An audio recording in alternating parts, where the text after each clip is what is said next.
Hello guys, कैसे हो आप सब। तो गाइस, आज की वीडियो के अंदर मैं आपके लिए लेकर आया हूँ लाइव मॉक चैलेंज 3।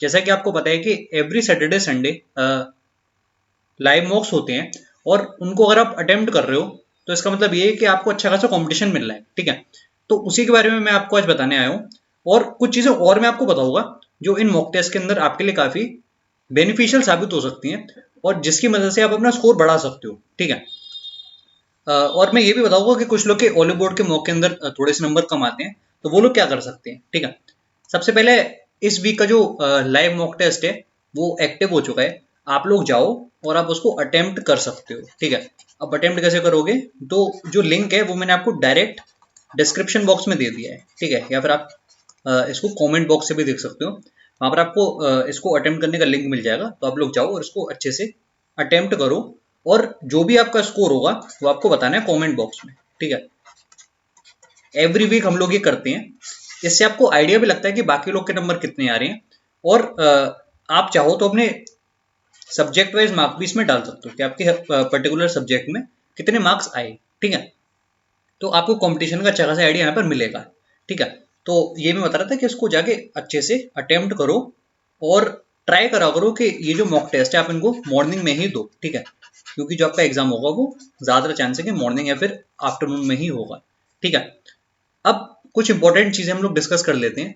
देखो यार, मेन रीज़न जो होता है स्कोर ना बढ़ने का वो होता है कि हम लोग क्वेश्चन को मॉक टेस्ट या फिर एग्जाम के अंदर स्किप नहीं कर पाते। और ऐसा क्यों होता है, क्योंकि जब भी आप किसी क्वेश्चन को सॉल्व कर रहे होते हो तो आपको ऐसा लग रहा होता है कि आप इसको 1 मिनट में या फिर एट मैक्स 2 मिनट में सॉल्व कर लोगे।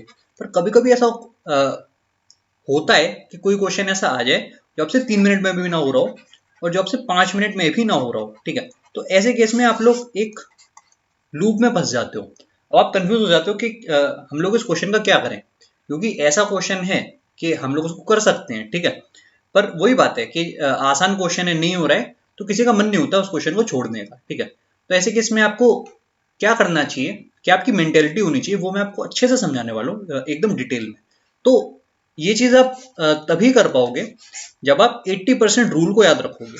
80% रूल क्या है, देखो 80% रूल ये है कि अगर आप तीनों सेक्शन को देखो, मैथ्स, रीजनिंग और इंग्लिश, इनको कंबाइन कर लेते हैं।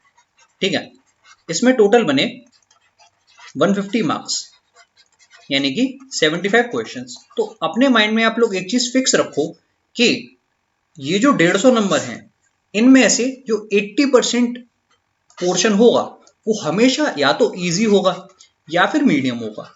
ठीक है, तो अगर आप बाकी के 20% में फंसे हुए हो तो उसकी वजह से आप इस 80% को मिस करने वाले हो।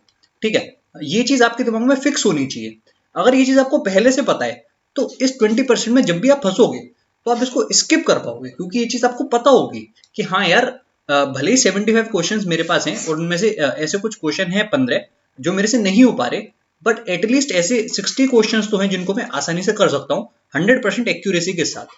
ठीक है, तो ये चीज आपको फॉलो करनी है कि अगर आपसे लेट सपोज क्वांट सेक्शन के अंदर 5 क्वेश्चन ऐसे आपको मिल गए जो आपको नहीं आ रहे थे, या फिर एग्जाम के प्रेशर में जो आपसे नहीं बन रहे थे, तो आप ये चीज ध्यान रखो कि जो बाकी के 20 क्वेश्चन होंगे वो डेफिनेटली या तो इजी होंगे या फिर मीडियम होंगे, और आप उनको अच्छे से बना लोगे। ठीक है, और वो आपके सही भी होंगे।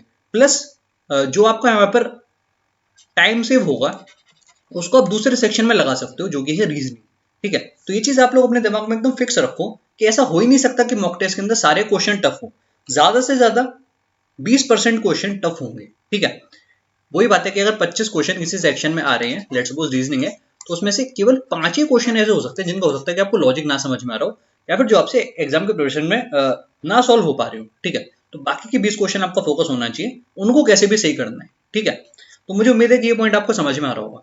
अब एक चीज और कि ऑलिव बोर्ड के टेस्ट में कुछ लोग के मार्क्स नहीं आते। वो लोग जब प्रीवियस ईयर पेपर्स देते हैं तो उनके नंबर अच्छे आते हैं, पर जब वो ऑलिव बोर्ड का मॉक टेस्ट देते हैं तो उनके नंबर नहीं आते। तो ऐसा क्यों है, तो इसका रीजन केवल एक है, और वो मैं आपको अच्छे से बता रहा हूँ कि जिस दिन आपने ऑलिव बोर्ड के भी 30-40 मॉक टेस्ट दे लिए, ठीक है, जैसा पैटर्न इन लोग का रहता है, 30-40 मॉक टेस्ट आपने जिस दिन इन लोग के दे लिए, तो जितने नंबर आपके यहाँ आते हैं ना, सेम नंबर आपके यहाँ भी आने लगेंगे। स्टार्टिंग में मेरे भी नहीं आते थे। ठीक है, मैंने भी जब ऑलिव बोर्ड के मॉक टेस्ट देना स्टार्ट करा था तो मेरे भी नंबर बहुत खराब आते थे। इनफैक्ट जो परसेंटाइल थी वो 80 परसेंटाइल 85 परसेंटाइल ऐसी आती थी, जबकि मेरी प्रिपरेशन बहुत अच्छी थी।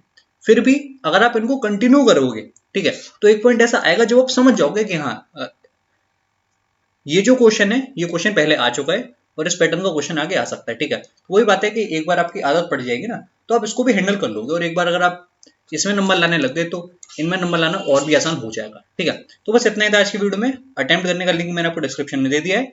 Bye bye and take care.